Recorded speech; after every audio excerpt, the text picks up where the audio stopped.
عبداللہ ہارون نے کہا کہ جتنی دولت صرف ہو میں کروں گا، اور آخر میں اگر مسلم لیگ نے پارٹیشن کو قبول نہیں کیا تو ہم مسلم لیگ کے خلاف بغاوت بھی کریں گے، مگر ہم ابھی واپس نہیں آئیں گے، ہم ہندوؤں کے بہت ستائے ہوئے ہیں، اور چلو تو ہم اپنی یہ کام کرتے ہیں۔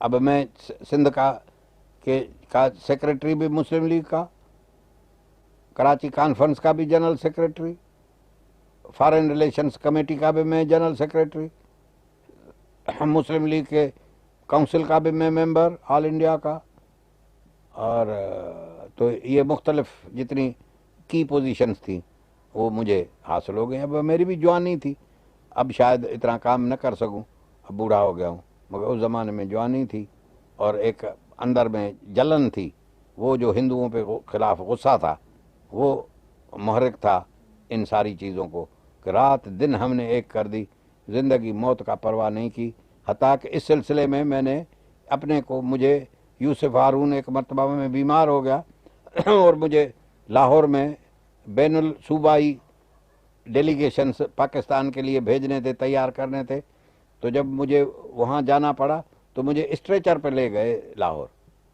اور تاکہ میں ادھر جا کے آرگنائز کروں۔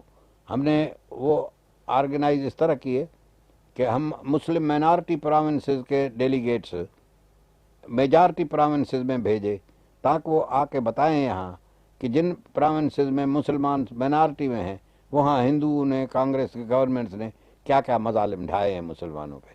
اچھا، اور مسلم میجارٹی پراونسز کے ڈیلیگیشنس مینارٹی پراونسز میں جائیں، ان کا حوصلہ بڑھائیں، ان کو کہیں کہ ہم تمہارے ساتھ ہیں، ہم ہندوستان کا بٹوا کریں گے، اور تمہارے امراض کا علاج جو ہے وہ پارٹیشن ہے۔ اب گو کہ مسلم لیگ کا ابھی تک یہ کریڈ نہیں بنا ہوا تھا، مگر ہم نے ڈیلیگیشنز کے ذریعے یہ پروپیگنڈا کروائی۔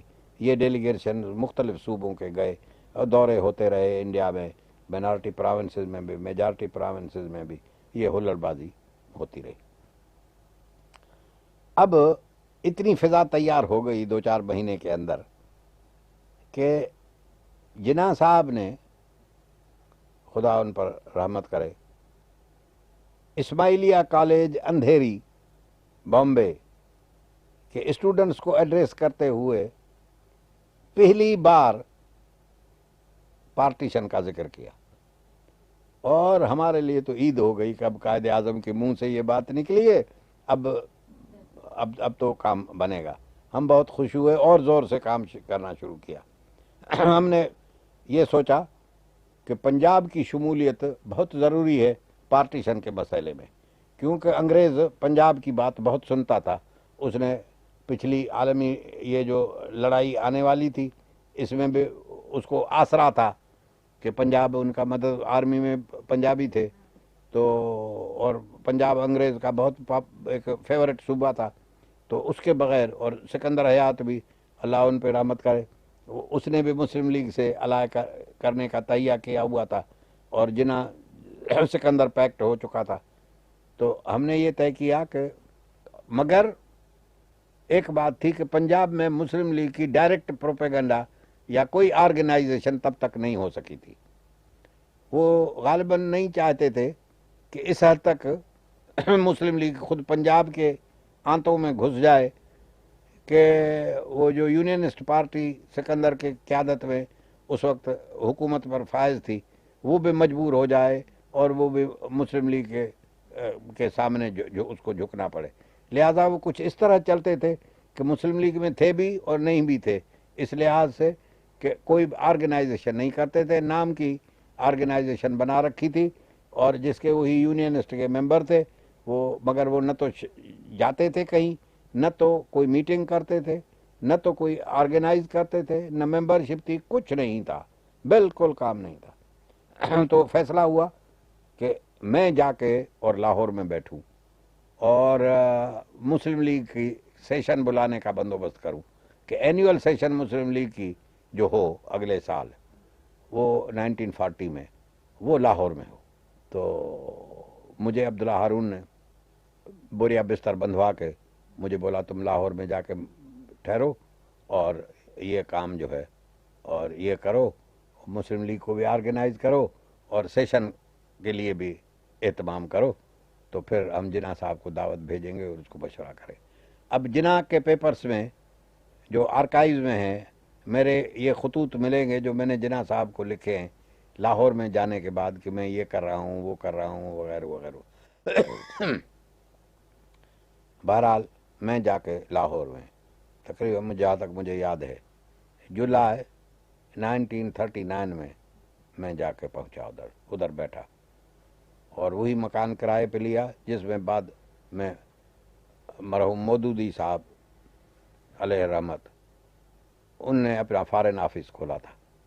وہ مسلم لیگ کا فارن آفس اس زمانے میں نے جا کے کھولا وہاں اسی مکان میں، اور وہاں سے اب نے پنجاب میں بھی کام شروع کیا اور سیشن کے لیے بھی کام آرگنائز کیا۔ پہلے تو جب میں گیا ادھر لاہور تو یہ بھی مجھے معلوم نہیں تھا کہ مسلم لیگ میں کون ہے کون نہیں ہے۔ معلوم ہوا کہ نواب شاہ نواز خان ممدوٹ جو ہے وہ نام کی خاطر یونینسٹوں نے اس کو پریزیڈنٹ مسلم لیگ کا بنا رکھا ہے، پراونشل پریزیڈنٹ، مگر وہ چونکہ یونینسٹ تھے اس لیے وہ کام نہیں کرتے، مگر وہ ریٹائرڈ پولیس افسر ہیں، اب آئے ہیں حیدرآباد دکن سے، اب ان کو گدی ملی ہے ممدوٹ کی، اس میں سیاسی ایمبیشن ہے۔ اگر اس کو کسی طریقے سے ہم ایکٹیویٹ کر دیں کہ وہ مسلم لیگ کا کام یونینسٹ سے ہٹ کر بھی یا ان کے ساتھ مل کر بھی کسی طرح وہ کر لیں تو بہت ہی کارآمد ہو سکتا ہے، کیونکہ ہم کو آدمیوں کی تو ضرورت تھی، ویسے جو منسٹر لوگ تھے اور جو اسٹیبلشڈ لیڈر تھے وہ تو نہیں آتے تھے۔ کوئی جناح صاحب کو کافر اعظم لکھتا تھا، کوئی مسلم لیگ کو گالیاں دیتا تھا، کوئی پاکستان کو کفرستان کہتا تھا، خدا جانے کیا کیا۔ اس دور کا آپ لٹریچر پڑھ کے دیکھیے کہ کون کیا کہہ رہا تھا، ہندو اور سکھ تو خلاف ہی تھے۔ تو میں جب گیا ادھر تو میں نے ویسے ہی نوجوانوں سے اتفاقیہ پوچھا کہ بھائی یہاں کوئی ہے جس میں پولیٹیکل ایمبیشن ہو، جس کی ایمبیشن کو ہم ذرا ہوا دیں اور اس کو مسلم لیگ کے کام کے لیے میدان میں لے آئیں۔ تو مجھے معلوم ہوا کہ نواب ممدوٹ جو ہے وہ ایک پاسبلٹی ہے۔ تو میں نے کہا اچھا میں اس سے ملتا ہوں۔ میں گیا ان سے ملا جا کے، اور میں نے دیکھا کہ ان میں ایمبیشن ہے، اور میں نے ان پہ ڈورے ڈالے اور میں نے ان کو کہا کہ صاحب اب ہم کو ایکٹیویٹ کرنا چاہیے اور مسلم لیگ کو آرگنائز کرنا چاہیے۔ بڑی بات تو ہے کہ ہم کو سیشن یہاں لاہور میں مسلم لیگ کی اینیول سیشن بلانی چاہیے، اور جس کے چیئرمین آپ ہو، اور تاکہ آپ کی نام و نمود ہو، آپ کی بھی ایک کی شخصیت بن جائے۔ اس مرحوم نے خدا بخشے اس کو بڑا مخلص انسان تھا، اس نے کہا یہ ضرور کریں گے۔ چنانچہ اس نے اپنے گھر کے ایک حصے میں مجھے ٹھہرایا، کہا ہوٹل چھوڑ کے، اور کہیں ابھی تک میں نے مکان کرائے پہ نہیں لیا تھا اچرے میں، مگر جیسے پہلے دنوں میں تو مجھے ممدوٹ صاحب نے اپنا مہمان رکھا۔ اب ایک طرف میرے پاس عبداللہ ہارون تھا، دوسرے طرف اب پنجاب میں مجھے ممدوٹ مل گیا۔ اب ممدوٹ بھی اسی قسم کا دیوانہ تھا کہ رات دن 4 بجے صبح کو مجھے بلا کے اپنے بیڈ روم میں پوچھتا تھا کہ اب ہم کو کیا کرنا چاہیے، اب سیشن کو کس طرح کامیاب بنائیں، اب پاکستان کے لیے کیا کرنا چاہیے، ہم کو پارٹیشن کے لیے کیا کرنا چاہیے، یونین سے کس طرح جان چھڑانی چاہیے، ان کی مخاصمت اور مخالفت جو ہے ان سے کس طرح بچنا چاہیے، یعنی اس قسم کی باتیں صبح کے 4 بجے بلا ناغہ مجھے بلاتے تھے۔ آخر تو میں اس شب بیداری سے تنگ آ کے اور ادھر بوریا بستر اٹھا کے دوسرا مکان لے جا کے اور اچرا روڈ پہ میں رہنے لگا، اور وہاں وہ ہم نے کام شروع کیا۔ اب یہ تھی ابتدا 1940 سیشن کی، جس میں پاکستان کا ریزولوشن پاس ہوا، مگر اس اسنا میں 2 اور چیزیں ہوئیں جن کی طرف میں اشارہ کرنا چاہتا ہوں اور جو بڑی اہم تھی۔ پہلے تو سندھ میں ہم کو مسلم لیگ کو مروج کرنے میں بڑی تکلیف ہو رہی تھی، اور میں سندھ کے بھی مسلم لیگ کا آفیشیٹنگ جنرل سیکریٹری تھا، اس لیے مجھ سے اس معاملے سے نپٹنا پڑتا تھا۔ ہوا یوں کہ سندھ کے ہندو اور مسلمان کئی صدیوں سے کٹھے رہنے کی وجہ سے وہ ایک دوسرے سے متاثر تھے، اور اب یہ جو نئی جنریشن ہندوؤں کی پیدا ہوئی تو وہ ذرا متعصب قسم کی تھی۔ پہلے والے بزرگ جو تھے وہ زیادہ تر مسلمانوں سے اور اسلام سے متاثر تھے، وہ فارسی جانتے تھے اور اسلامک لٹریچر سے وہ آشنا تھے، اور ان کی اٹھنا بیٹھنا جو تھا وہ مسلمانوں کے ساتھ ہوتا تھا۔ مگر اب یہ جو نئی جنریشن ہندو مہاسبھا کے اثر میں آ گئی تو اس وجہ سے وہ مسلمانوں سے متعصبانہ سلوک کرنے لگے تھے، اور یہی وجہ تھی کہ ہم نے پھر مسلم لیگ کو سندھ میں انٹروڈیوس کیا۔ مگر چونکہ پرانے اثرات تھے، بہت دشواری پیدا ہو رہی تھی کہ مسلمانوں کو کس طرح آمادہ کیا جائے کہ وہ ہندوؤں سے علیحدہ اپنی سوچ سے کام لیں اور ایک فرقہ وارانہ جماعت میں شامل ہو جائیں۔ اس وقت منسٹری بھی اب اللہ بخش سومرو کی تھی، اور یہ بات بھی تھی کہ حکومت بھی اس چیز کے خلاف تھی، تو ہم کو بہت تکلیف تھی۔ مسلمان کم بات سنتے تھے ہندوؤں کے بارے میں۔ تو یہاں مسجد منزل گاہ سکھر میں تھی، ایک جگہ ہے مسجد منزل گاہ، وہ ہے سری ساد بیلو جو ہندوؤں کا بڑا آستان ہے، اس کے سامنے۔ وہ حکومت کے تحویل میں تھی یہ مکان، اور یہ میر معصوم کا بنایا ہوا تھا اکبر اعظم کے زمانے میں۔ تو مسلمان کئی برس سے تقاضا کر رہے تھے کہ اس کا قبضہ مسلمانوں کے حوالے کر دیا جائے، اور ہندو نہیں چاہتے تھے کہ یہ جگہ مسلمانوں کے پاس جائے۔ پہلے ان کا اعتراض یہ تھا کہ یہ مسجد ہی نہیں ہے بلکہ آرام گاہ، تفریح گاہ ہے، اس کی کوئی مذہبی حیثیت نہیں ہے۔ دوسری چیز جو اصلی جذبہ تھا وہ یہ تھا کہ سری ساد ویلو جو ایک جزیرہ ہے دریا میں، وہاں سے کشتیاں اس طرف جانے کے لیے وہاں سے روانہ ہوتی تھی۔ ہندو مرد عورت ادھر تیرتھ کے لیے جاتے تھے، تو وہ سمجھتے تھے کہ اگر یہیں مسلمانوں کو یہ مسجد مل گئی تو یہاں مسلمان نمازیں پڑھیں گے اور کٹھے ہوں گے، تو ہندو مردوں عورتوں کو وہاں جانے میں کچھ تکلیف ہوگی۔ تو بہرحال، اور پھر ان کے دماغ میں یہ بھی تھا کہ حکومت اللہ بخش کی ان کی حکومت ہے، اور وہ حکومت کو دبا دبو کر مسلمانوں کے اس تقاضے کو رد کروا دیں گے۔ چنانچہ ہوا بھی یہ کہ اللہ بخش نے وہ مسجد کی واگزاری سے انکار کر دیا اور کہا کہ یہ چیز مسجد نہیں ہے، میں انجینئر بھیجتا ہوں، یہ کرتا ہوں وہ کرتا ہوں، مگر اس نے کیا نہیں۔ چنانچہ اس پہ ستیاگرہ ہوئی۔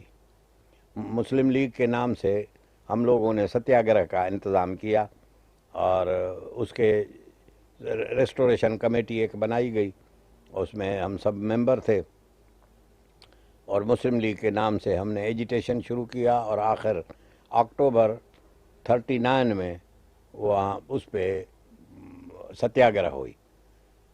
اب بڑی یہ مسلمانوں کے ایک بڑا یہ واقعہ تھا کہ مرد اور عورت ہزاروں کے تعداد میں مسلمان آ گئے، سکھر میں پہنچے کہ وہ مسجد پہ زبردستی قبضہ کریں، کیونکہ ستیاگرہ کی معنی یہی تھی کہ ہم لوگ جا کر اور مسلمان جا کر حکومت کے خلاف وہ اس مکان پہ جس کو ہم مسجد کہتے تھے اس پہ زبردستی قبضہ کریں۔ تو مختلف علاقوں سے لوگ آ گئے وہاں، ہزاروں کی تعداد میں مرد عورت، اور وہ جیل بھر دیے گئے. پہلے حکومت نے جیل کا انتظام کیا. ان کا خیال تھا کہ سندھ کا مسلمان جو ہے وہ فرقہ پرست نہیں ہے اور ہماری مسلم لیگ کی آواز پہ لبیک نہیں کہے گا، لہٰذا انہوں نے خیال کیا تھا کہ 300 کے قریب مسلمان زیادہ سے زیادہ جیل کے لیے اپنے کو آفر کریں گے، تو انہوں نے 300 کا جیل میں بندوبست کیا. مگر جب وہ ستیہ گرہ شروع ہوئی، وہ اکتوبر میں شروع ہوئی، میرے خیال میں یہاں تک مجھے یاد ہے 4 تاریخ اکتوبر تھا، تو پہلے ہی دن کوئی 350 مسلمان ستیہ گرہی جیل میں بھیج دیے گئے. دوسرے دن 1000، تیسرے دن 5000 نے مسجد کے اس جگہ پہ حملہ کیا. اب حکومت تنگ آ گئی، کہنے لگے یہ کس طرح ہوا، اور پھر کئی ہزار مسلمان اور آ کے وہ ستیہ گرہ کیمپ میں جمع ہونے لگے. گائیں بھینسیں یہ سب وہاں آ کے ان کو کاٹنا شروع کیا، اور ہندو بہت ہی ڈر گئے اور تھرا گئے. انہوں نے سمجھا کہ اگر یہ ہزاروں آدمی سکھر پہ پڑ گئے، انہیں حملہ کر دیا تو ان کو تباہ کر دیں گے. آخر حکومت نے یہ کیا کہ کہا کہ اچھا اب مسلمانوں کی مزاحمت نہیں کی جاتی ہے اور قبضہ کریں. مسلمانوں نے جا کے انہوں نے پولیس ہٹا لی، مسلمانوں نے جا کے قبضہ کیا. مگر ساتھ ہی ہندوؤں نے کوشش کی کہ اس قبضے کو جو غلط ثابت کریں اور مسجد کو پھر قبضے حکومت کے میں لے آئیں. چنانچہ ڈاکٹر مونجی ایک بہت ہی بڑا کٹر ہندو مہاسبھائی تھا، اس کو سینٹرل پروونس سے بلایا. اس نے آ کے اور سکھر میں ہندوؤں کی میٹنگ کی اور کہا کہ تلوار کے زور سے ہم اس مسجد پہ قبضہ کریں گے اور مسلمانوں سے نپٹیں گے ہم تلوار کے ساتھ. اور تلوار اس نے ہوا میں لہرائی. ادھر جی ایم سید اور دوسرے سندھ کے جو مقامی لیڈر تھے انہوں نے جا کے اور مسجد میں بیٹھ گئے وہ رات دن، تاکہ اب اگر قبضہ چھڑانے کے لیے پھر یہ حکومت کو مجبور کریں تو ہم پھر مزاحمت کریں گے. وہ جی ایم سید اور دوسرے لیڈر ادھر اندر جو بیٹھ گئے تو دونوں طرف سے ایجیٹیشن شروع ہو گیا. ہندو کہتا ہے کہ نکالو ان کو، مسجد پہ قبضہ کرو. علابش حکومت پہ انہوں نے دباؤ ڈالنا شروع کیا اور مسلمانوں نے کہا کہ ہم نہیں نکلیں گے باہر. تاوقت کہ نومبر میں حکومت نے فیصلہ کیا کہ مسجد کو مسلمانوں سے خالی کروایا جائے. انہوں نے پہلے پولیس مختلف اضلاع کی منگا لی. ایک فوج کا کانٹینجنٹ جو اس زمانے میں بکھر میں رہتے تھے وہ اس کو بھی لگا دیا ادھر، تاکہ ایک دن مقرر کیا انہوں نے کہ وہ جی ایم سید اور دوسروں کو نکال کے مسجد سے اور پھر اس پہ قبضہ کریں گے. وہ دن آیا، حکومت نے قبضہ پولیس کے ذریعے کیا. جی ایم سید کو اور دوسرے لیڈروں کو حیدرآباد میں جیل میں بھیج دیا. ان کو موٹروں میں ڈال کے سکھر سے سیدھے لے گئے اور انہوں نے مسجد پہ پولیس کا قبضہ ہوا. ایک طرف تو یہ ہوا، دوسرے طرف فسادات ہندو اور مسلمانوں کے پھوٹ پڑے فوری. جیسے مسلمانوں کو خبر پڑی کہ جی ایم سید اور ہمارے لیڈر گرفتار کیے گئے ہیں اور مسجد سے نکالے گئے ہیں، انہوں نے ہندوؤں کو مارنا شروع کیا. اور خون ریزی اس حد تک ہوئی کہ سکھر تعلقہ جو تھا وہاں ہندوؤں کی پاپولیشن میں اکثریت تھی. ایک رات کے اندر صرف 90 ہندو بچے، باقی سب مار دیے گئے. اور یہاں تک کہ بڑے بڑے جو کینالس ادھر سے گزرتے تھے ان میں جو ریگولیٹر تھے ان میں آ کے اور لاشیں ہندوؤں کی جو تھی وہ وہاں اٹک گئیں اور پانی کناروں سے باہر نکل پڑا. یعنی یہاں تک خون ریزی ہوئی. سکھر شہر کے اندر جہاں ہندوؤں کی اکثریت تھی وہاں 70 کے قریب انہوں نے بھی مسلمانوں کو مارا. مگر یہ فساد جو تھا اس سے سکھر تعلقہ ہندوؤں سے بالکل خالی ہو گیا. یہ سب کچھ جو ہوا وہ ایک رات کے اندر، ایک دن کے اندر ہوا. اب جناب یہ ایک آل انڈیا ایشو بن گیا کہ یہ اتنی خون ریزی، اتنے قتل اور یہ وہ حکومت پہ دباؤ ڈالا گیا کہ وہ پولیس بھیجے اور انکوائری کرے، مسلمانوں کو گرفتار کرے. تو 1500 مسلمان ان فسادات کے سلسلے میں گرفتار ہوئے، وہ جیلوں میں ٹھونس دیے گئے. مگر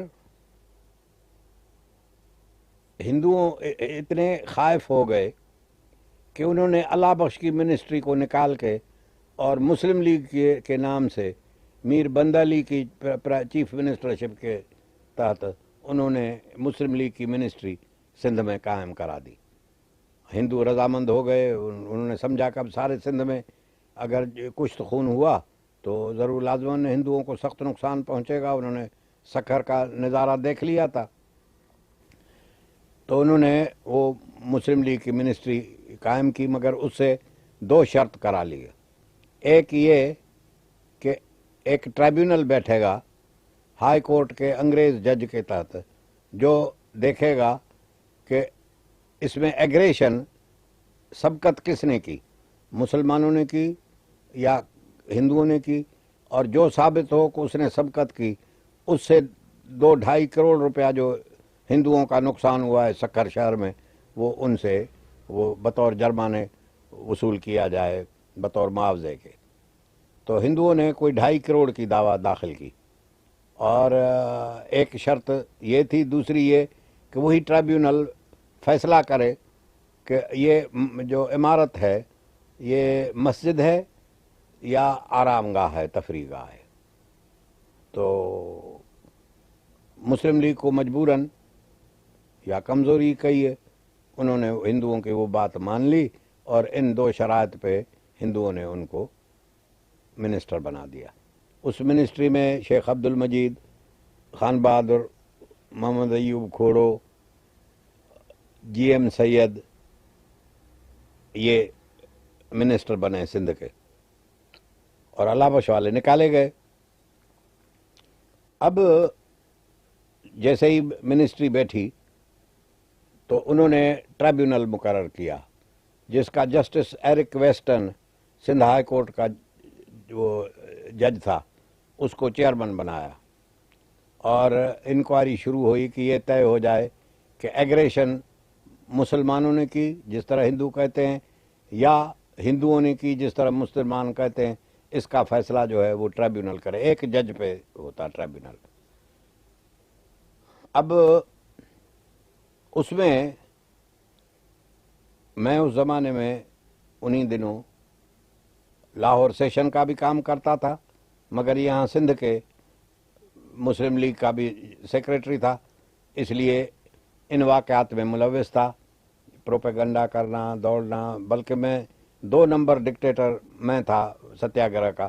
مگر وہ ستیہ گرہ چونکہ حکومت نے ہتھیار ڈال دیے تھے اور قیدی جیل سے باہر نکل آئے تھے، تو یہ نوبت نہیں آئی کہ کوئی میری گرفتاری ہو یا کچھ ہو. بہرحال میں اس معاملے میں ملوث تھا. تو یہ ٹریبیونل جب بیٹھا تو مسلمانوں کی طرف سے میرے اوپر نوٹس نکلا as secretary of the Muslim league. Respondent انہوں نے مجھے کیا کہ مسلم لیگ ریسپونڈنٹ ہے، مسلم لیگ کی ایجیٹیشن کی وجہ سے یہ کچھ تو خون ہوا اور اس لیے وہ معاوضہ ان سے لینا چاہیے. تو اب وہ فیصلہ ٹریبیونل میں ہونا تھا، اور ٹریبیونل کو یہ بھی فیصلہ کرنا تھا کہ یہ عمارت جو ہے یہ مسجد ہے یا تفریح گاہ ہے. تو یہ نوٹس میرے خلاف نکلا اور مجھ پر سرو ہوا کہ میں آ کے پیش ہو جاؤں ٹریبیونل کے سامنے. مسلمانوں کی طرف سے انہوں نے مسلم لیگ کو ریسپونڈنٹ کیا تھا اور مسلم لیگ کی طرف سے مجھ کو بطور سیکریٹری. تو ہوا یہ کہ منسٹری میں بیٹھ جانے کے بعد ہمارے یار لوگوں کا کچھ انتھوزیازم کم ہو گیا.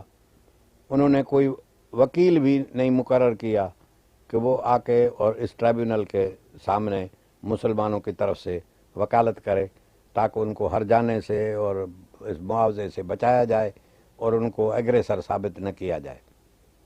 یہ سب اپنے کاموں سے لگ گئے. ایک وکیل کو لاہور سے ہم نے انگیج بھی کیا، وہ ڈاکٹر شیخ محمد عالم کو. وہ سکھر پہنچا بھی، مگر وہ پہلے ہی دن اس کو فیس نہ ملی، وہ واپس لاہور چلا گیا. اور اب رہ گیا میں میدان میں ریسپونڈنٹ، نہ کوئی وکیل نہیں ہے، تو میں نے اللہ کا آسرا کر کے میں نے اور سب کام چھیڑ چھاڑ کے اور اس کام پہ لگ گیا، اور میں وکالت میں نے شروع کر دی مسلمانوں کی طرف سے۔ اب یہ کیس جو تھا، اب یہ مئی 40 میں شروع ہوا اور سپٹمبر اکتوبر میں تک وہ چلتا رہا۔ اب لاہور سیشن اس اسنا میں نے کمپلیٹ کر دی تھی، وہ ہو گئی مارچ 1940 میں، تو میں فارغ تھا اور اس ٹریبیونل کے کام سے میں لگ گیا۔ میں لاہور بھی جاتا تھا مگر زیادہ تر میں ادھر ہی ٹریبیونل، کیونکہ یہ ڈے ٹو ڈے کی کارروائی تھی۔ اس میں ہندوؤں کی طرف سے 11 بیرسٹر تھے وکیل، اور حکومت کی طرف سے ایک ہائی کورٹ کے جج سلیوان کو انہوں نے استعفیٰ دلوا کر اس کو رکھا تھا کہ وہ وکالت کرے، تاکہ سرکار پہ الزام نہ آئے، گورنمنٹ پہ، کہ اس کی بدنظمی کی وجہ سے یہ رائٹس ہوئے۔ تو ہندوؤں کا تو بڑا اہتمام تھا، ہمارے پاس تو لکھنے کا کاغذ بھی نہیں تھا اور کوئی مدد کرنے والا بھی نہیں تھا، سب تماشا دور سے دیکھ رہے تھے، اور ہندوؤں کا سارا دباؤ جو تھا کہ مسلمانوں کو یہ ملزم ثابت کروائیں۔ تو یہ مقدمہ چلتا رہا، آخر اگست یا سپٹمبر میں وہ اس کا فیصلہ ہوا۔ جسٹس ایرک ویسٹرن نے میری بات مانی اور اس نے فیصلہ مسلمانوں کے حق میں دیا، اور انہوں نے کہا کہ مسلمان ایگریسر نہیں تھے، اس لیے ان سے ہرجانہ وصول نہیں کیا جائے۔ یہ ادھر پھر اس کے بعد ٹریبیونل دوسرا چلا کہ یہ عمارت جو ہے یہ مسجد کی ہے یا تفریح گاہ، پھر وہی ایرک ویسٹرن نے وہ چلایا معاملہ، وہاں بھی وہی تکلیف پیدا ہوئی مسلمانوں کی طرف سے۔ اس ٹریبیونل کے سامنے بھی کوئی وکیل نہیں، کوئی گواہ نہیں، ہندو تو بڑے بڑے پروفیسر آرکیالوجی کے اور آرکیٹیکچر کے وہ لے آئے سارے ہندوستان سے، یہاں سے کوئی نہیں تھا۔ تو چونکہ وکالت مجھے ہی کرنی پڑ رہی تھی، تو میں نے اپنے کو بطور ایکسپرٹ ان آرکیالوجی میں نے اپنے کو بطور وٹنس کے جج کے سامنے پیش کیا، اور تو پہلے مجھ سے سوال پوچھا ہندوؤں کے وکیل نے کہ تمہاری تعلیم کتنی ہے؟ جج اس سے برافروختہ ہو گیا، ناراض ہو گیا، کہنے لگا کہ وکیل صاحب آپ کے سامنے یہ شخص 6 مہینہ وکالت کرتا رہا ہے، تم اس کی علم اور فہم کی گہرائی تم کو محسوس ہونی چاہیے، اور تم اس شخص سے پوچھتے ہو کہ تمہاری تعلیم کیا ہے؟ میں نے بھی جواب دے دیا کہ میری تعلیم تو کچھ نہیں ہے، مگر میں ہر سبجیکٹ، دنیا کی ہر سبجیکٹ پہ رائے دینے کا اہل ہوں اور اس پہ اپنی رائے دے سکتا ہوں۔ تو جج نے ڈانٹا ان کو، یہ سوال وہیں ختم ہو گیا، ہماری ایویڈنس ہو گئی۔ جج نے فیصلہ کیا کہ جو مسٹر راشدی کہتا ہے یہ بالکل صحیح ہے، یہ عمارت جو ہے یہ مسجد ہے اور مسلمانوں کو واپس ہونی چاہیے۔ تو مسجد بھی ہم کو وہ واپس ہو گئی۔ اب اس کی ریلیونس لاہور سیشن سے یہ ہوئی کہ اس واقعے کے بعد، اس حادثے اور اس ایجیٹیشن اور اس مقدمے بازی اور اس خون ریزی کے بعد، ہندوؤں اور مسلمانوں میں تفریق مستقل ہو گئی۔ مسلمان نے سمجھ لیا کہ ہندو ہماری مخالفت کر رہا ہے، یہ ہمارا دشمن ہے، لہٰذا وہ دھڑا دھڑ مسلم لیگ میں شریک ہو گئے۔ تو سندھ میں مسلم لیگ کی بنیاد اس منزل گاہ تحریک کی وجہ سے یہ پڑی۔ تو اس لیے ہم کو سندھ میں زیادہ محنت نہیں کرنی پڑی،